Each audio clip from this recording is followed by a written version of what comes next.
Salut les tirés à quatre épingles. Si vous avez pris le soin de m'écouter avec des oreilles, vous savez que je n'ai nullement l'intention d'être un prophète visionnaire. Et pourtant, un petit peu comme George Orwell ou Aldous Huxley, j'ai un mauvais pressentiment quant à l'avenir de ce monde. Tous visionnaires sont-ils devenus par la postérité, eux aussi ont certainement commencé leurs travaux sur un mauvais pressentiment, certainement similaire au mien. Mais arrêtons ici la comparaison. J'ai amèrement compris que le monde avait commencé à vaciller le jour où les gens ont décidé de porter des survêtements. Comment voulez-vous que le monde se porte bien lorsqu'il est composé de gens qui n'ont pas plus d'estime de soi que cela ? C'est triste, décadent, révoltant. Tiens, l'autre jour, je prenais l'avion, je m'attendais à un certain standing. La classe business n'est pas la classe éco, où là les gens peuvent se permettre de mettre des survêtements, et pourtant, l'horreur. C'est moi qui faisais tâche avec mon costume 3 pièces, comme si j'avais commis une faute de goût. J'étais le seul à ne pas avoir de survêtements sur moi. Alors les autres passagers se sont mis à rire de moi, à me pointer du doigt, à me confondre avec le steward, à me traiter de classieux, comme si j'étais un simple plouc. Si le fond de l'océan était tapissé d'un mur de briques, on pourrait dire qu'on coule tout droit dans le mur et qu'on va pas tarder à toucher le fond en même temps.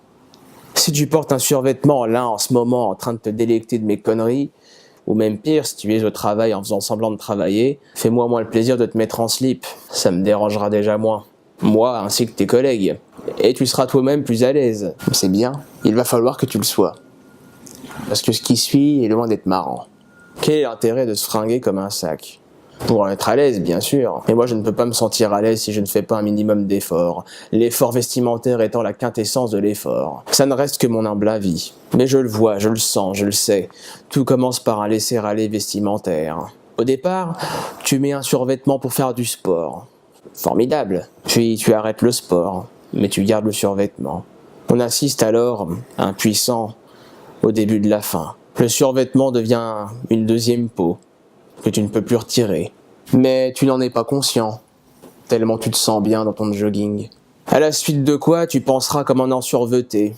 Tu commenceras à ne plus réfléchir, si ensuqué que tu seras par ton nouveau confort moderne, au milieu d'une communauté de porteurs de jogging. Puis tu iras voter pour n'importe qui, pour des politiciens qui, par un souci de proximité et de modernité, désacraliseront la fonction présidentielle au moyen d'un survêtement.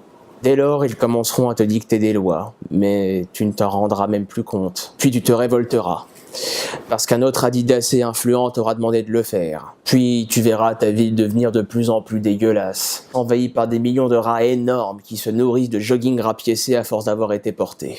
Mais tu t'en foutras, car ton esprit critique et esthétique seront déjà sacrément endommagés. Aussitôt, la ville commencera à s'effondrer, et toi, tu la regarderas tomber, paralysé par la sensation de relaxation que t'apporte ce vêtement. S'ensuivra la fin du monde dans l'indifférence générale. Et toi-même, tu auras contribué généreusement, par la négligence de ton aspect physique, à tirer une balle dans le pied du colosse occidental.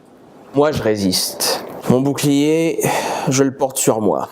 Juste au passage, je tiens d'une source sûre que Donald Trump a déjà enfilé un survêtement, en plus de tout le reste. Alors si tu veux faire comme lui, ça te regarde. C'est tout. Alors j'espère avoir réussi à vous convaincre, bon certainement moins bien que certains activistes à la gomme, des dangers du survêtement et des conséquences désastreuses de son port sur le monde. On peut conclure un petit peu plus légèrement en se disant que si tout le monde vivait à poil, le monde irait certainement bien mieux, c'est une certitude. On serait tous vachement plus à l'aise. Et la société, tout comme les survêtements, ne servirait plus à rien. La semaine prochaine, si le monde existe encore, et si vous avez compris qu'à la rigueur il valait mieux ne rien porter du tout, nous parlerons un peu des hipsters à qui je m'efforcerai de ne pas tailler un short qui risquerait dans leur cas d'être en jean.